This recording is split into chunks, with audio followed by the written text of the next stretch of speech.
kana Oromoon biyya alaa biyya keessatti argamu Diseembar 10 iyyinee uummata addunyaatti abeeksifannu yeroo Oromoon du'u nuti mana keessa callisnee keenya cubbuudha ilmaan keenya wareegamaa jiru dargaggoonni wareegamaa jiru barattoonni dachee baatanii rasaasa awwaadamaa jiru uummata addunyaatti ayyannu Diseembar 10 biyya addunyaa hundumarraa waa'ee uummata keenya irra ga'u abeeksifannu. Daawwattoota TV Oromiyaa magaalaa Torontoo Ashamaa harka fuudhe sagantaa guyyaa irraa hooggantoota waldaalee hawaasa Oromoo magaalaa adda addaa Kanadaa keessa jiraatanii ta'a jechuudha. Ibsi isaan kennan kunis hiriira gaafa muddee 10 fi akkasuma 20 ba'amuuf qophaa'aa jiru kana ilaalchisee waamicha hawaasa naannoo isaanii jiraatan maraaf godhan. Isaan kunis hoogganaa yookaan barreessaa waldaa hawaasa Oromoo Edmonton obbo Darajjee Guutaa, kan itti aanus itti gaafatamaa hawaasaa magaalaa Torontoo obbo Falmaa Saba, inni sadaffaatis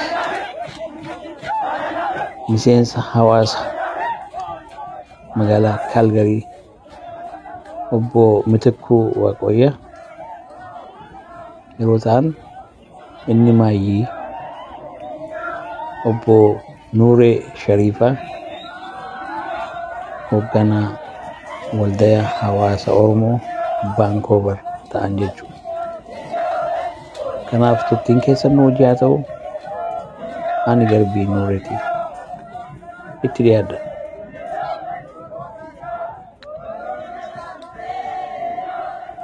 Yaamicha walgahii hiriira nagaa waldaa hawaasa Oromoo Edmonton irraa nama akkuma beekamu naannoo keenya kanatti hawaasni keenya bifa adda addaan qubatee jiru kaaba Albertaa keessa magaalaa Edmontonii fi naannoo kana kan jiraatu hiriira nagaa guyyaa gaafa kamisaa yookiin immoo muddee 10 magaalaa Edmonton fuuldura legislaachariitti taasifamuuf saganteeffannee jiru irratti namni hunduu akka nuuf argamu yaamicha keenya kan kabajaa Oromummaa obbolummaa dhiyeessuudhaani kaayyoo hiriira nagaa keenya akka Oromootti akka hawaasaatti walitti qabamnee baanu kanas yeroo ibsinu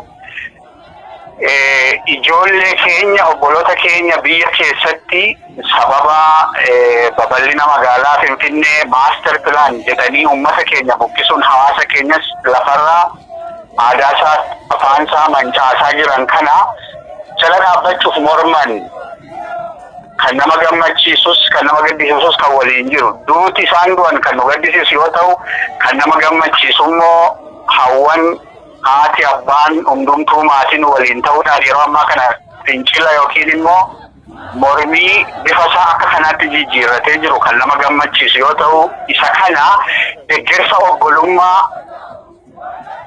bakka jirutti agarsiisuudhaaf harka wal qabannee nutis hiriira kana irratti guyyaa kana argamuudhaaf murteeffannee jirra jechuudha akka waldaa hawaasaatti. Kanaaf achirratti akka argamtan hundumaaf waamicha dhiyeessaa.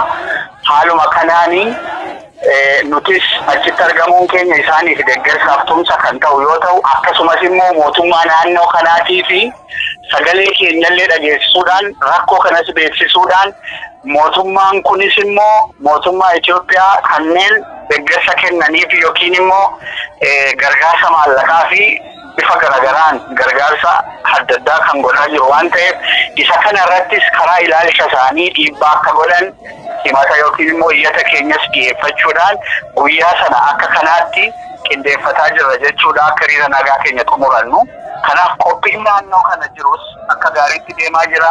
Yaamicha jaarmiyaalee hawaasaa akka manneen amantii, jaarmiyaa siyaasaa akkasumas afooshaalee adda addaafis dhiyeessinee jirra. Ammas irra deebinee dhiyeessaa jirra jechuudha karaa sabaa himaa hiree arganneen. Kanaaf hundumtuu guyyaa sana sa'a 12 jechuudha waaree irratti fuuldura legislaacharii bakki teessoo isaa tokko duwwaa 8 duwwaa sagaltamii torba Abeenuu irratti jechuudha. Kanaaf guyyaa sana yeroo kanarraa kaasnee waliin tokkummaan akka dhaabbannu qophiin keenya kana fakkaata.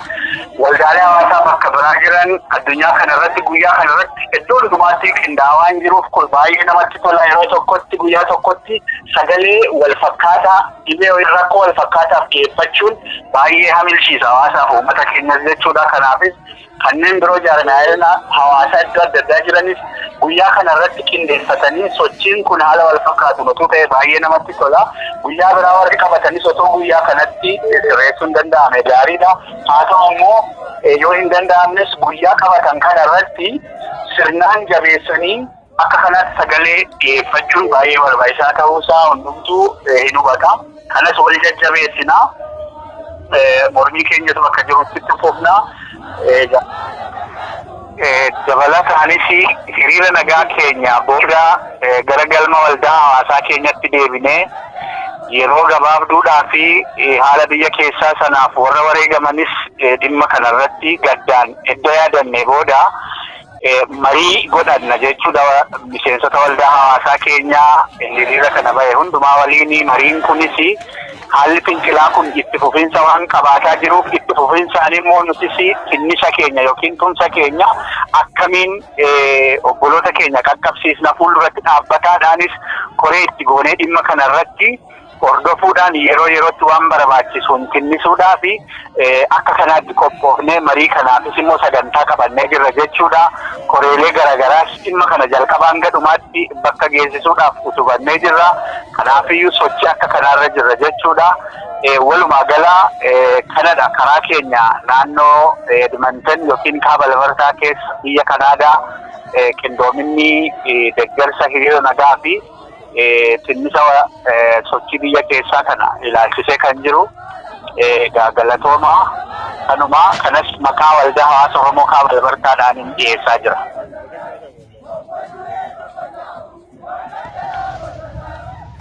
Waamicha hiriiraa naannoo Torontoo fi Torontoorraa hiriirri kuni hawaasa Oromoo Torontootu yaame namni dhalootaan Oromoo taatan fira Oromoo taatan naannoo kana jiraatan hiriira kanarraa akka qooda fudhatan waamicha maqaa hawaasa Oromootiin waamicha isiniif dabarsaa.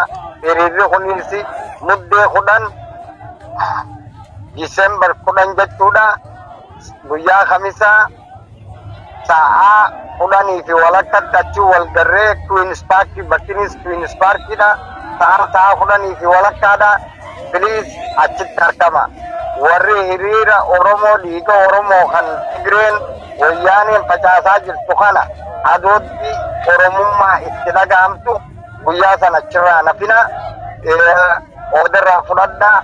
Warroonni immoo waan daasbaraa fi jinnii fi maarree heettanii gartee Oromoo warra miidhaa jiru wajjin dhaabbattan hiriira kana afaffajjeessuuf ummatatti waan hin jirre haasa'u yoo dhaabdan dhaaba. Isin dhiisi abbootiin teessan Tigreenuu har'a fincaan yaasaa jiru.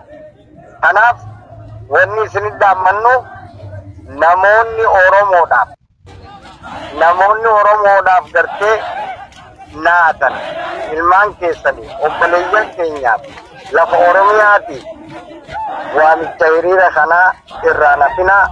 Guyyaanis akkumaan jee muddee 10 Diseembar 10tti Queen's Parkitti wal agarru. Oromiyaan ni bilisoomti. Warri Oromoo dura dhaabbatuu fi diinni Oromootii fi Oromoo fakkaatuun ni dhabama. Kuni hiriirri kun addunyaa guututti qophaa'e guyyaa 10 addunyaa guutuu bakka Oromoon qubattee jiru hundatti qophaa'e irraa nafina. Jabaadhaa bakka jirtanii harka wal qabadhaa ilmaan Oromoo kan hiriira kana qophaa'an jirres qopheeffadhaa wal kakaasaa dhageessisaa. Obboleeyyan keenyaa fi ijoollee keenya biyyaa dhumaa jirtu isin duuba jirraa jennee hiriira qoftii osoo hin ta'in bakka jirtanitti maallaqa as walitti baasaa yaadaan diinagdeedhaan namni dandeettii qabu mootummaalee gurguddoo kanattis akka gartee kara jirru hundaan waraqaatti katabnu bakka jirru hundaan kanuma isinija jabaadhaan isinija Oromoonni bilisoomti har'aas boruus dhiigni ilmaan Oromootis ni kafalachuuf teenya jabaadhaan nagaatti isinija ani falmaa sabaati kun torra.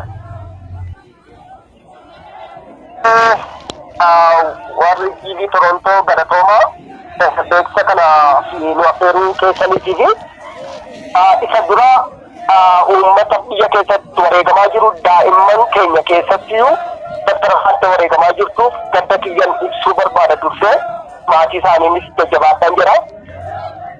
Egaa naannoo addunyaa Oromoo keessa jirtu magaala hundaatti Oromoo muddee kudhan hiriira biyya keessa jiru kana ijoollee daa'imman keenya dhumaa jirtu kana Hitler lammaffaan addunyaa kana irratti deebi'ee dhufee wayyaaneedhaaf kan uummata keenya keessattuu daa'imman fitaa jiru kana deeggarsaa keenya barbaada. Kanaafis immoo magaalota adda addaatti wali ba'aa jirti. Akkuma keenya kanatti qophii kanatti akka itti qindeessanan gaafadhaa. Nuti akkasuma magaalaa Kalgaarii warri jirru Oromoon magaalaa kana jiru akkasumas Biruuksi naannoo kana wali jiru gaafa muddee kudhanii sa'a 11 akka lakkoofsa Albertaatti naannoo magaalaa Kalgaariitti hiriira bahuudhaaf saganteeffannee jirra.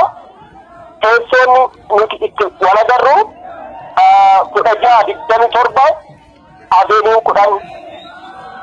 1627 10 Avenue Southwest Sadarkaa Community Hall train station sana biratti wal agarra achuma galmachaa jechuudha.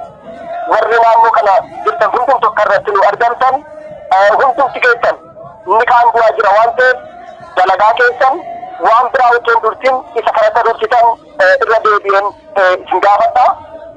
Akkasumas egaa namoonni addunyaa kanarra jirtan hundumti keessan akka baatan abdiin qaba warri bahuudhaaf saganteeffatin illee akka saganteeffattan irra deebi'ee waamicha isin gochuu barbaada. Egaa wanti Oromoo nama hiriira kana bahuu jiru jaallatee miti dirqameeti bahuu jira jiraachuu yookiin duutu.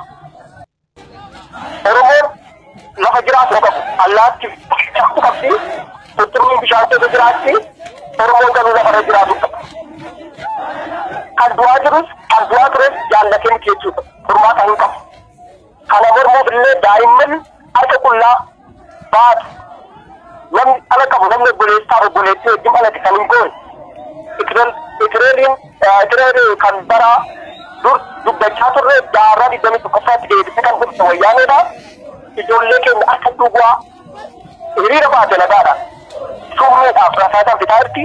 Daa'imman keenya dhumaa jirtu kun boonti keenyaaf gaddi keenya kophaa waan godhu dhiiga isaanii kanatti waa'ee godhuudha qabna.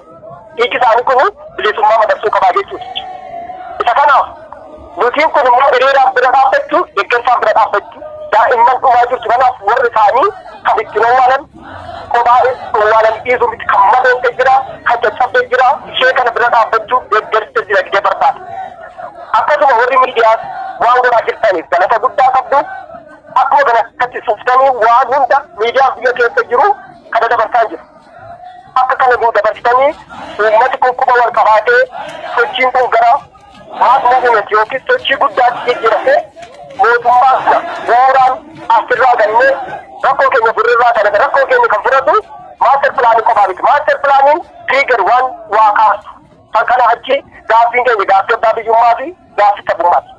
Gaafa kun furame rakkoon kun furame yookiin duudhaa yookiin jiraachuu yoo karaachuu warra kanaaf kana gallachiifne irraa dhumu yoo karaachuu warra kana irraa dhabamsiisne yookiin siistemii kana dhabamsiisne jiraachuudha kan barbaadu.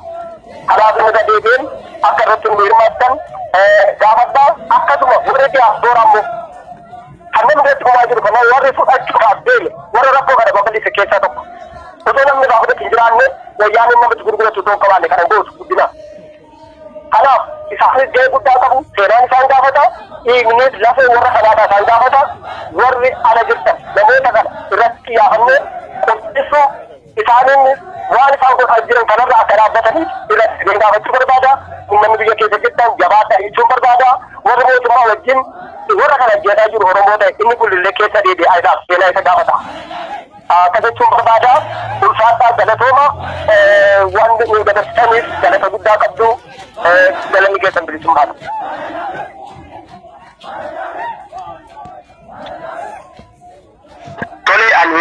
kiyya Nuuree Sharifaa Tinjaama yookaan birkii sabaatiin hin beekama. Ani as magaalaa Vancouverii fi magaalaa Victoria hawaasa jiran bakka bu'eetiin raadiyoon kana wajjin sagalee kiyya dabarsuu barbaada. Koree qindeessituu hiriira nagayaa tan magaalaa lameen tanaa bakka bu'eetiin as jira. Akkuma beekamu addunyaa tana guutuurratti yeroo guyyaa 10 guyyaa 18 hiriirri gurguddaan akka godhamaa jiru nus quba qabna. Akkasuma wajjin ammoo nuti hiriira nagayaa haluma Oromoota kaanii wal fakkaatu guyyaa 20 magaalaa tanatti baatii tana guyyaa 20 bahuudhaaf murteeffannee jirra. Sababni guyyaa kana murteeffanneef guddaan Oromoonni naannoo hedduu jiran guyyaa adda addaa bahanii baatii takkaa fi lama guutuu koominitiin takkaaf lama sadii osoo walitti dhaabbatee guyyaa hedduudhaaf hiriirri akka deemaa jiru hawaasa biyya jiru sanii fi hawaasa addunyaattillee agarsiisanii yaada jiru qabannee guyyaa kana nuti qabannee guyyaa tokko baanee cal'isurra yaada jiruus ta'uu cal'ifamurra yaada jiru dhiyeeffanneeti guyyaa 20 kana murteeffannee warra immoo guyyaa 10 fi guyyaa 18 qabate kanaafis hiriira gaarii hiriira nagayaa hawwinaa fi nuti immoo guyyaa kana qabannee bakkeen nuti itti qabannee jalqaba bakka Vancouver library jedhamtu san Georgia gubbatti argamtu library beekamtu achirraa eegalleeti bakka Robson Square jedhamtutti hiriira keenya xumurraa jenneeti qabannee jirra. Hiriira keenya ka guyyaa har'aan tanaa kuni ka guyyaa kanaa kuni waa lama hiriira amma dura ba'anii adda isa taasisu ifreessaa qaba. Wanni lameen tokkoffaa yeroon Oromoon bahaadhiyaa kaabaa kibbaa ijoollee barattootatii fi ijoollee dheeroo fincila agarsiisaa jirtu kana bira Oromoonni xiqqaan guddaan dhiiraa dubartiin guutuun bahee wajjin dhaabbatu yeroon amma dhaamsa kana qabannee hiriira kanarratti argamu teenya. Lammada waan dandeenyu hundaan warreen hiriira kana biyya keessaa oofaa jiran waan dandeenyu hundaan bira dhaabbatuudhaaf qophii babbareedduu magaalaa kana keessatti godhaa jirra. Qophii goonu fuulduratti gartee raadiyoonuma kanaa wajjin deebinee isin hubachiifna. Sadarkaa lameen tana amma duraa waan amma duraatiin adda of keessaa qabna. Hangaluman ja'a galatoomaa warri canaattis nuu kennitan fayyaataa jaalgarbii carraa kana nuu kennuu keetiif hedduu galatoomi atis fayyaa ta'a.